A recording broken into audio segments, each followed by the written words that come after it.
Hey, Shalom. First thing and foremost, we give all praises and glory and honor that is due to Yahweh, Ba'ashem Yahweh Shai, Ba'ashem Rakakwadash. Double honors to the apostles and elders of Great Millstone. Peace and blessings and salutation to the hopeful elect. Noise in the gospel brothers, not the standard of Yahweh, Ba'ashem Yahweh Shai, wherever it may be.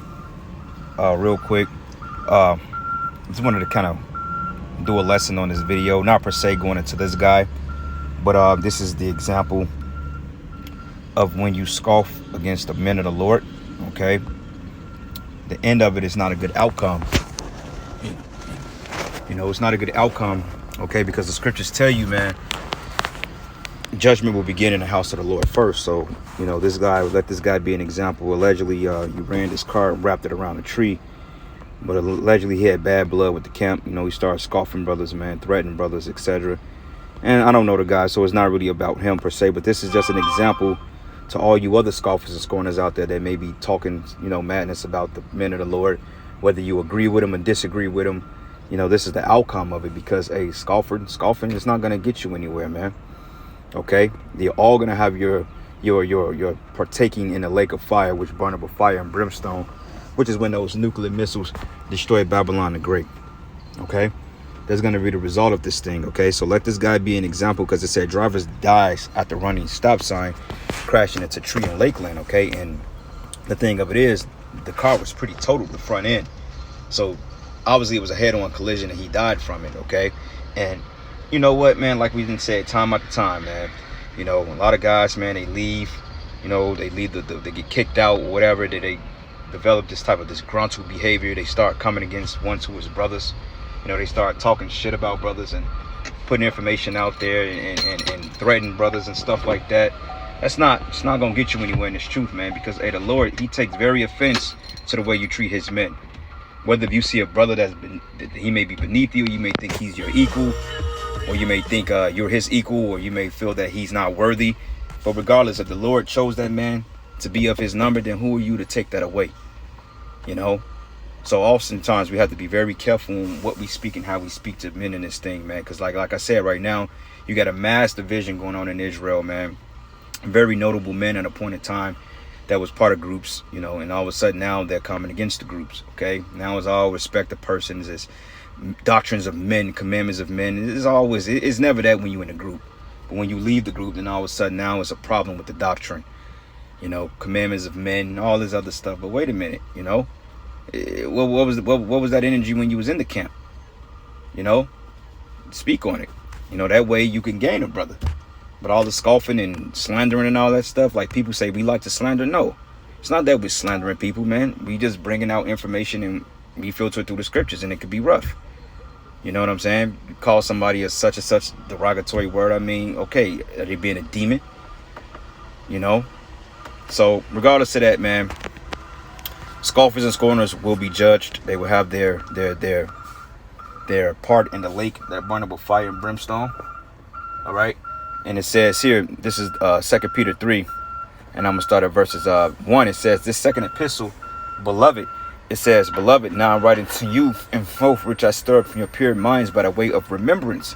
Okay, remembrance. This is why we're constantly going over these prophecies, these breakdowns. We're constantly going over the same things, that's required for you to get understanding of it. Why? Because, hey, that's what the Spirit told us to do, Okay. And it says here, that you may be mindful of the words which were spoken by the holy prophets. It says, be mindful. Okay, so when brothers are bringing out this word, be mindful, man. Okay, don't take it upon yourself to feel some type of way about it. Be mindful. Be content with it. If you don't understand, ask questions. And it says here, and of the commandments of us apostles of the Lord and Savior, knowing this first, that there should come in the last days scoffers walking after their own lust. Right. Okay, scoffers, man. You go into that word scoffing, it basically goes into men or people.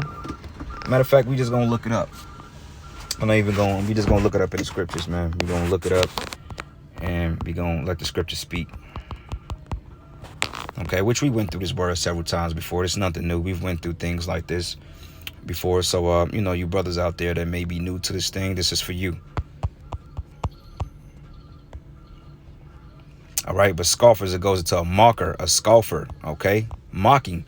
Oh, I'm gonna kill you, nigga. I'm gonna come shoot your camp up. I'm gonna beat you up, you know, throwing shade at you, you know, saying things that ain't even profitable behind your back, man.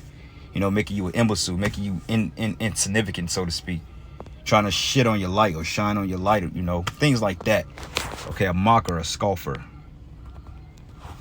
Okay, and it says to speak to someone or about something in a scornful or derisive or derisive or mocking way.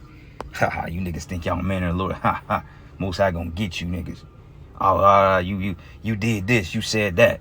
You know what I'm saying? Oh, you nigga, you ain't shit. Fuck you. Now I see if the nigga went off and did some wickedness, whatever, or he needs to be rebuked. But even then, it's still a level to it, man. But a man that's sincerely out here pushing, doing the work, you know, and that's not trying to have any alt, and yet you coming against us. Like a lot of guys that hit up comment boards, like we get scoffed on the whole 12 tribe being Negro, Latino, Native American. We get scoffed on that doctrine. We get, you know, the camps got bad reputations, you know, all this shit. You know, it ain't the truth anymore. We got Amerigooks, all types of stuff, man. You know, those Mexicans, and the list goes on. Said to speak to someone about something in a scornful, derisive, or mocking way. Okay. It says scoffs or disbelief. And sometimes you ain't got to say nothing to scoff a person. You could just think it. You know, you could just think it, and then hey, let that be your word. All right. Mocker, a person who mocks or mocks someone or something, which you can mock people unrighteously, but hey, when people mock you in wickedness, then that's a different telltale sign. Let me go here, man. So yeah, let that guy be an example, man. All right. So this is the book of Matthew 12 and 36, and it says here. Matter of fact, let's start at verses 34. It says, "O generation of vipers, how can ye believing, being evil, speak good things?" It says, out of the mouth of the abundance of the heart, the mouth speak it, right? Because what's going in is coming out. How you truly feel, your true intentions, your true motives. Eventually, they begin to manifest themselves in your actions and your behaviors. And then your true feelings comes out. You know, it says, a good man out of good treasure, the heart bringeth forth good things. And the evil man out of evil treasure bringeth forth evil things. So if you had a guy that was against you since the beginning, you know, and he was just a demon, and he didn't want to get in order. He didn't want to agree to anything with the brothers or anything like that. And he was just a demon, just rebellious because he wanted to be a nigga.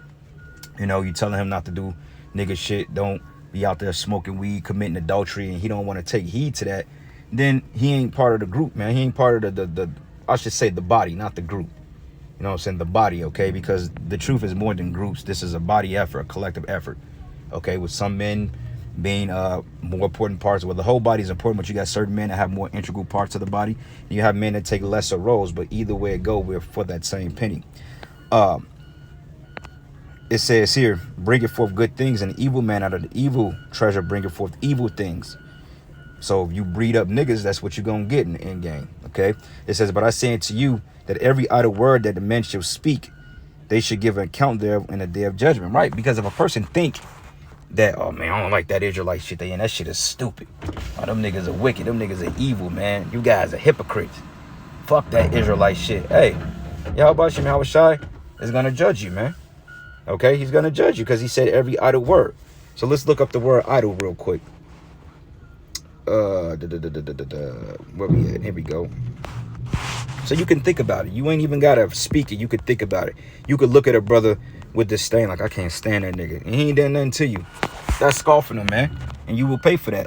Okay, it says free from labor, at leisure. Okay, meaning that you ain't got to do nothing. Lazy, shunning, and labor which one ought to perform. Right, idle, meaning you ain't even got to say shit. You just look at a brother like, nah, nigga, I ain't with you. The hell with you, man. I don't like the way you walk. I don't like the way you dress. I don't like the way you said shalom. You a nigga because of that, man. Lord, get you up out of here for that stuff, man. That's why we got to be very mindful on how we deal with each other, man. You know, even if you may not agree with certain points that brothers are bringing out, because each man, you know, could receive things in his own spirit. You know, like the scriptures say, let him be persuaded in his own mind. But just because you're not persuaded about certain things doesn't make it wrong either that the brothers are bringing it out.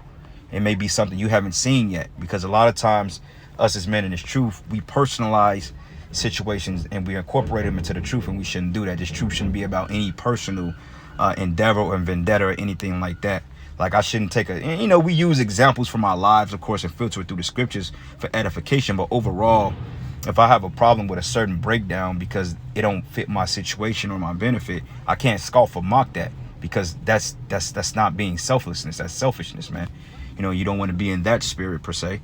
You know, if you just can't get it, you pray and you fast and you ask. But just because you can't get it doesn't make what the other man is talking about off. You know, so we got to be very mindful of that.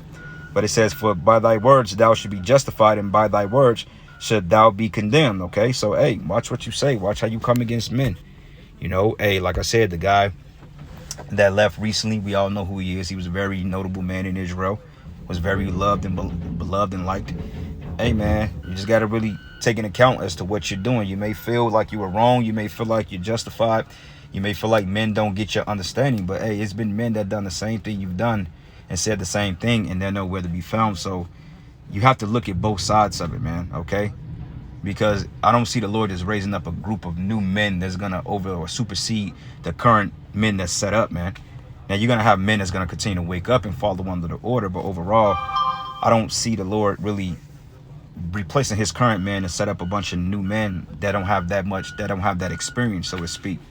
You know what I mean? They like to think it, oh, well, we gonna replace the elders and the apostles and the men of Great Millstone. You could think that all you want, you know, because like I said, it's not about a group, but at the same time, you think you're gonna replace the Lord's anointed, you're crazy. Okay? Best you guys can do is come and be a part of the fold and do right. But when you fighting against the Most High, like they tell him in the book of Acts, man, he said, hey, if it be of men, they'll overthrow it. If the apostles are wicked and they going off, hey, guess what? The Most High is going to overthrow it.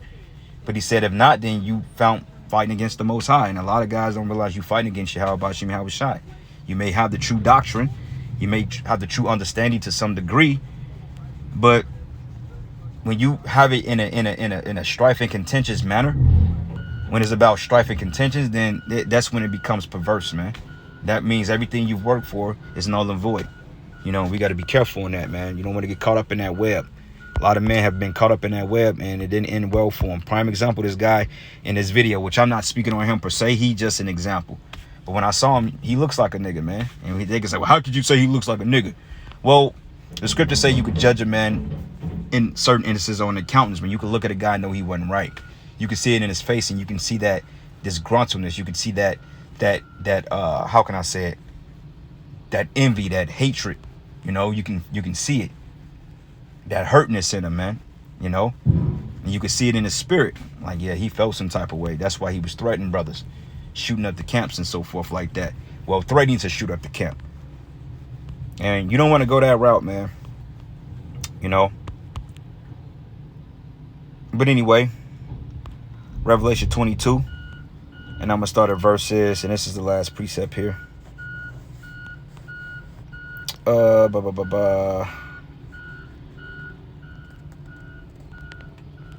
Yep, this is the book of Revelation 22. And I'm going to start at verses. Let's start at 18. It says, for I testify unto every man that heareth the words of this prophecy of this book. If any man shall add to these things, the Most High shall add unto them the plagues that are written therein in this book. And we know the plagues, okay? With the ultimate plagues is going to be those missiles. It says, if any man should take away from the words of this prophecy, the Most High should take away his part out of the book of life and out of the holy city and from the things which are written in the book, man, okay? Which is these prophecies, okay? So if you're not believing in the prophecies anymore, you got men that got so disgruntled, they stopped believing that the chariots are the UFOs. They stopped believing in nuclear missiles. They stopped believing in the 12 tribe chart, man. That's taken away. They can say, well, you can't prove that 12 tribe chart. Well, Ezekiel 37 proves that, man. You know, and certain things are just given to men through the spirit. You know, but anyway, I'm going to end it there, giving all praises and glory and honor that's due to Yahweh Shem Yahweh Shai. That's my little 2 cents. Like I said, nothing against this guy that, you know, allegedly, well, he got put to death or he died, whether it was suicide, whatever. But regardless of it is, this is just an example of what's going to happen to you scoffers and you scorners out there. And a lot of you scoffers are getting jacked up anyway. You just want a minute, but a lot of you are getting catching hell. I know of a few of myself, you know, that's catching some hell, you know, but that's their lot. And hey, they continue to scoff, then hey, the Lord is going to deal with them. And with that, shalom and a baba ball.